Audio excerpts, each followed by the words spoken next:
नमस्कार, मी सोनम. स्वागत आहे तुमचं महाराष्ट्र जागरणमध्ये. सध्या झेडपी इलेक्शनचं वारं वाहत आहे आणि माझ्यासोबत विद्यमान सरपंच सोपान दादा आहे. दादा, खूप खूप स्वागत आहे तुमचं महाराष्ट्र जागरणमध्ये. नमस्ते. सध्या पाबळमध्ये कोणाची हवा आहे? नाही, पाबळमध्ये तर आता ह्या घडीला प्रफुल्लदादा शिवले आणि वंदना पवार यांची खूप हवा आहे. जसं की आता पाबळमध्ये त्यांची हवा आहे, पण एका काळात तुम्ही भाजपमध्ये होते आणि त्यानंतर आता या इलेक्शनच्या तोंडावर तुम्ही भाजप सोडून राष्ट्रवादी काँग्रेसमध्ये प्रवेश केला. त्यामागे कारण काय आहेत? नाही, मी आमच्या नेत्या आहेत जयश्रीताई पानंडे की ज्यांनी मला राजकारणाचं बाळकडू पाजलं आणि राजकारणात त्यांनीच आणलं. आणि ज्यावेळेस आमच्यावर वेळ आली, म्हणजे मी भाजपतर्फे लढलो, मी शिवसेनेतर्फे लढलो, ज्यावेळेस माझ्यावर वेळ होती किंवा जयश्रीताईंवर वेळ होती, त्यावेळेस आत्ताच्या ज्या भाजपचे जे नेते आहेत, जे आता सगळे जे नेते काम करतायत, त्या नेते मंडळीने आमच्या विरोधात काम केलं आणि जवळ आमच्या तोंडातून म्हणजे विजय आलेला आमच्या तोंडातून हिसकून घेतलेला आहे. थोड्या मतांनी आम्ही पराभूत झालो 2 वेळेला आणि त्याचं परिणाम म्हणजे आमची आर्थिक परिस्थिती सहित यांच्यामुळे ढासळलेली आहे. आतापर्यंत मी कर्ज भरतोय बँकांचं. तर त्यामुळं मी आता त्याच वेळेस ज्यावेळेस मी 2017ला पडलो थोडक्या मताने, त्यावेळेस जाणून बजून ह्या दामरी गावचेच नंदकुमार गायकवाड यांना भाजपतर्फे उभं केलं आणि त्यांना फक्त 1800 मतदान झालं, मला 6000 मतदान झालं. मी थोडक्या मतावरून पडलो आणि ते मतदान जे त्यांना झालं ते माझं होतं. आणि त्यामुळे मी त्याच वेळेस ठरवलं होतं की भविष्यामध्ये भाजप आणि शिवसेनेचं काम करायचं नाही, आपण जे चांगले उमेदवार असतील त्यांच्या बरोबर राहायचं आणि त्यांना सहकार्य करायचं, अशा प्रकारचं मी त्याच वेळेस ठरवलेलं होतं. आता तुम्ही जयश्रीताईंचा विषय काढला म्हणून विचारते की जयश्रीताई या तुमच्या गुरु आहे आणि सध्या त्यांनी प्रफुल्लदादांसमोर एक उमेदवार उभा केला आहे, तर त्याबद्दल काय सांगाल? नाही, आता कसं आहे, त्या पक्षाच्या त्या नेत्या आहे भाजपच्या, पण मी भाजप सोडलेलं जवळजवळ 10 वर्ष झालेलं आहे. मला काय झाले, मी शेतकऱ्यांसाठी काम करतो. ग्रामपंचायत मध्ये जवळजवळ 20-25 वर्ष मी ग्रामपंचायत सदस्य सरपंच म्हणून काम करतोय आणि ग्रामीण भागाची जाण मला आहे. शेतकऱ्यांचं आता खूप अतोनात असं हाल चाललेला आहे. बटाटा शेतकऱ्यांचं जे नगदी पीक आहे त्याला फक्त 7 रुपये भाव आहे किलोला आणि कांदा 12-13 रुपये. म्हणजे शेतकऱ्याची आर्थिक नाडी, आर्थिक परिस्थिती डब घायला आलेली आहे. ते कर्जबाजार झालेले आहे. ते कधी कधी शेतकरी फाशी घेत आहेत आणि त्याच वेळेस मी ठरवलं की आता इथून पुढे भाजपला मतदान करायचं नाही. आमच्या ज्या माझ्या भगिनी आहेत जयश्रीताई, हे त्या नेते असल्यामुळे त्यांना त्या पक्षाचं काम करावं लागतंय आणि आम्ही काही त्या पक्षाला बांधील नाहीये. भविष्यामध्ये जयश्रीताईंसाठी आम्ही काहीही करू शकतो, पण त्यांच्यासाठी, कारण त्यांनी आम्हाला घडवलेलं आहे. मध्यंतरी एक व्हिडिओ होता जो सोशल मीडियावर प्रचंड व्हायरल झाला होता. तो व्हिडिओ होता सभापतींचा, ज्यांनी शिवलेंबद्दल मुलाखत दिली होती. त्या मुलाखतीबद्दल तुमचं म्हणणं काय आहे आणि त्यांनी जे आरोप लावले आहेत त्या आरोपांकडे तुम्ही कसे बघता? नाही, ते आरोप सगळे हास्यास्पद आहे. त्याचं कारण असं आहे की सभापती म्हणजे ते बी आमचे मित्रच आहेत, ओमाप साहेब, आणि ते पण त्याच राष्ट्रवादी काँग्रेस पक्षातच काम करतायत. पण काय आता मला असं म्हणजे सांगायचंय की त्यांना सहित राष्ट्रवादी पक्षाने खूप काही दिलं. म्हणजे त्यांना पंचायत समितीला निवडून आणलं, निवडून आणल्यानंतर त्यांना सभापती पद दिलं, पण आता त्यांना ह्यावेळेस त्यांना उमेदवारी मिळाली नाहीये. आणि उमेदवारी नसल्यामुळं काय असतं, लोक आता कोणते राजकारणामध्ये एक फॅड सुरू झाली की सवर्ण लोकप्रियता मिळवायची आणि मीच कसा मोठा आहे हे त्यातून दाखवायचे. पण प्रफुल्लदादा शिवले त्यांच्यावर जरी काही आरोप केले तर ते आता हे 2 महिन्यात आरोप होत आहेत. मग ते जर त्यांचे काय प्रॉब्लेम असतील किंवा प्रफुल्लदादा काही चुकीचे वागले असतील तर 5 वर्षामध्ये ते मांडायला पाहिजे होतं ना जनतेसमोर. ते आता निवडणुकीच्या पिरियड मध्ये मांडतायत. याचा अर्थ असा आहे की त्यांना बदनाम करायचं आणि ह्या निवडणुकीमध्ये बदनाम करून त्यांना निवडणुकीपासून प्रवृत्त करायचं किंवा त्यांच्यावर काहीतरी आरोप करून त्यांना ह्या निवडणुकीपासून त्यांचा जे आता विजयाच्या जवळ आलेले मग लोकांची दिशाभूल करायची आणि त्यांना पाडण्याचा प्रयत्न करायचा. पण तसं होणार नाहीये. जनता खूप सुज्ञ आहे. प्रफुल्लदादा शिवले यांना 100% जवळजवळ 70-80% मतदान हे झाल्याशिवाय राहणार नाही. तुम्ही आता मला सांगितलं की त्यांना ते पण राष्ट्रवादी पक्षाकडूनच काम करतात इतके दिवस झाले आणि आता तिकीट मिळालं नाही किंवा त्यांना उमेदवारी मिळाली नाही म्हणून त्यांनी हे सगळं केलं. पण शिवले दादा सुद्धा राष्ट्रवादीकडूनच उभे आहेत. आपल्याच पक्षाच्या माणसाबद्दल असं काही करणं हे कितपत योग्य आहे किंवा याला पक्षाने कसा?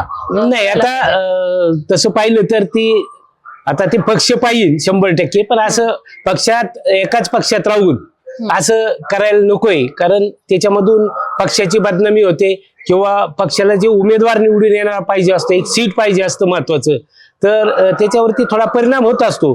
पण सगळ्यांना माहीत झालेलं आहे की आता या निवडणुकीच्या काळात टीका टिप्पणी होत राहतात.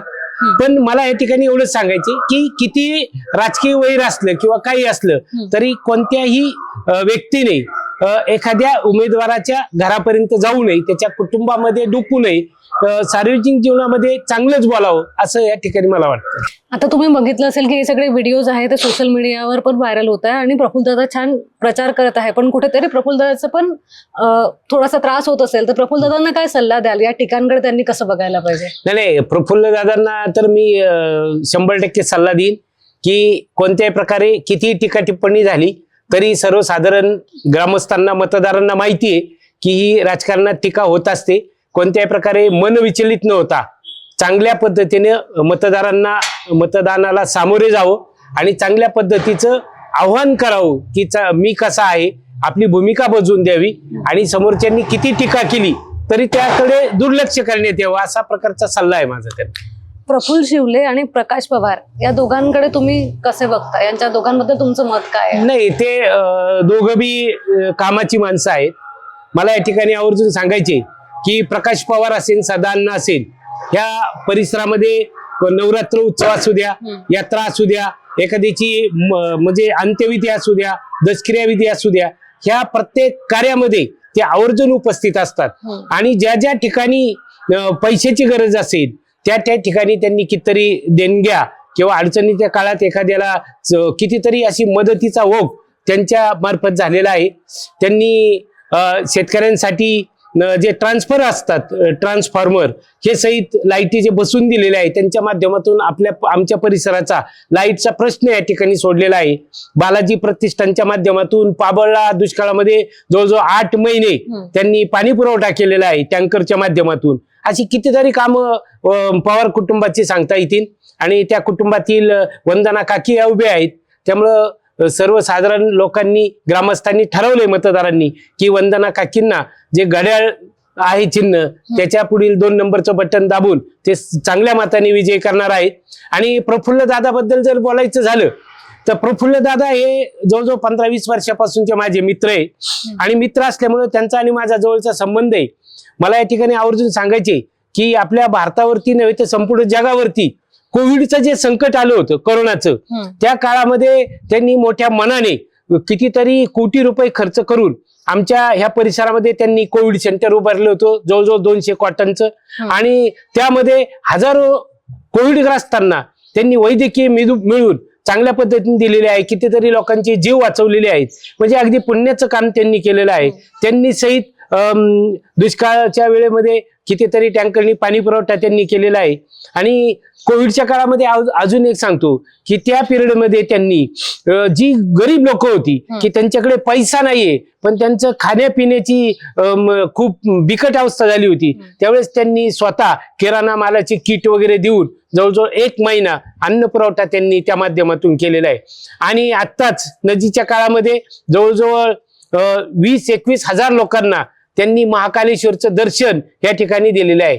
तुम्हाला सर्वांना माहिती आहे की मुलं सहित आपल्या आई वडिलांना त्या ठिकाणी नेत नाहीये, पण यांनी कोटींनी रुपये खर्च करून त्या ठिकाणी देवदर्शन करून त्यांना आणलेलं आहे. पुण्याचं काम त्यांनी केलेलं आहे. आणि त्यामुळे प्रत्येकाच्या, आपण जर विचारलं अरे काय करायचं या निवडणुकीत, तर प्रत्येक जण म्हणतो नाही आता आम्ही महाकालेश्वरला जाऊन आलेलो आहे आणि ते साक्षात भैरवनाथाचं क्षेत्र आहे, म्हणजे भैरवनाथ आहे. त्यामुळे भैरवनाथाच्या पुढे आपण त्यांना शब्द दिलेला आहे की आम्ही आता यावेळेस प्रफुल्लदादा शिवले आणि वंदना काकी यांनाच मतदान करणार आहे.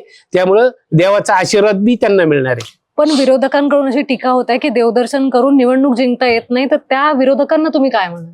नाही, मला तर असं त्यांना सांगायचे की तुम्ही बी श्रीमंतच आहे ना, तुम्ही बी कोट्यावधीच्या गप्पा मारतायत, तुम्हाला कुठं देवानी कमी केलेले, मोठे मन दाखवा ना आणि तुम्ही बी खर्च करा ना, तुमच्याकडे बी लोक येतील, काय प्रॉब्लेम आहे? खर्च म्हणजे काय असं कोणी दिलंय का यांनीच खर्च करावा? मग तुम्ही बी खर्च करावा. यांचे कोट्यावधी रुपयाचे टर्नओव्हर आहेत, तर काही प्रॉब्लेम नाहीये. किंवा इतरही कामं त्यांनी करावी, लोक तुम्हालाही मतदान करतील, काय प्रॉब्लेम नाही. ऍक्च्युली हे दोन्ही उमेदवार, आताचे जे चारही उमेदवार हे एकाच पक्षाचे आहेत, पण एका विचाराचे आहे. आणि मी जवळजवळ 2 वर्षापासून दीपक दादा असतील किंवा नाना हे मला सांगायचे की वळसे पाटील देव माणूस आहे. आमच्या हिवरे गावामध्ये हजारो कोटीची म्हणजे 65 कोटीची निश्चित इमारतच ग्राम सचिवालय उभारले, एका छत्राखाली सगळे ऑफिसेस आणलेत आणि कितीतरी कामं पाणी पुरवठ्यापासून सगळे त्यांच्या माध्यमातूनच आम्ही करतोय. तुम्ही सहित इकडे या. आणि आता असं अचानक काय झालं की बुवा तेच पक्ष सोडून उमेदवारी मिळाली नाही म्हणून दुसऱ्या पक्षात आलेले, तर याला काय अर्थ नाहीये. आपले जे उमेदवार आहे प्रफुल्ल दादा, यांचं चिन्ह आहे घड्याळ आणि सध्या घड्याळीचं सगळ्यात मोठं नुकसान झालंय. दादा गेले आहेत, तर त्याबद्दल काय सांगाल? किंवा तुमचा आणि अजितदादांचा बॉन्ड कसा होता, एखादी आठवण? नाही, मी अजितदादांना माझ्या आयुष्यामध्ये एकदाच भेटलो. ते पाबळला आले होते, त्यांचा दौरा होता. पण त्यावेळेस जिल्हा परिषदच्या सदस्या बगाडेताईंनी, सविताताई बगाडे यांनी मला त्यांची भेट घालून दिली. पण तसं दादांबद्दल भरपूर ऐकलं होतं. ते महाराष्ट्राचे नेते होते, परखड बोलणारे होते आणि दिलेला शब्द पाळणारे होते. त्यामुळे त्यांच्याबद्दल तसा मला आदरच होता. पण मी एका पक्षाचं काम करत होतो, ते एका पक्षाचे, आमचे विचार कधी जुळले नाही आणि गावामध्ये एकमेकाच्या विरोधात आम्ही असल्यामुळं त्यांच्याकडे जाण्याचा योग आला नाही. पण म्हणजे वाचनाच्या माध्यमातून म्हणा किंवा मीडियाच्या माध्यमातून दादा हे परखड होते आणि महाराष्ट्राचा त्यांनी कायापालट केलेला आहे आणि ते महाराष्ट्राचे 1 नंबर सर्व समावेशक नेते होते.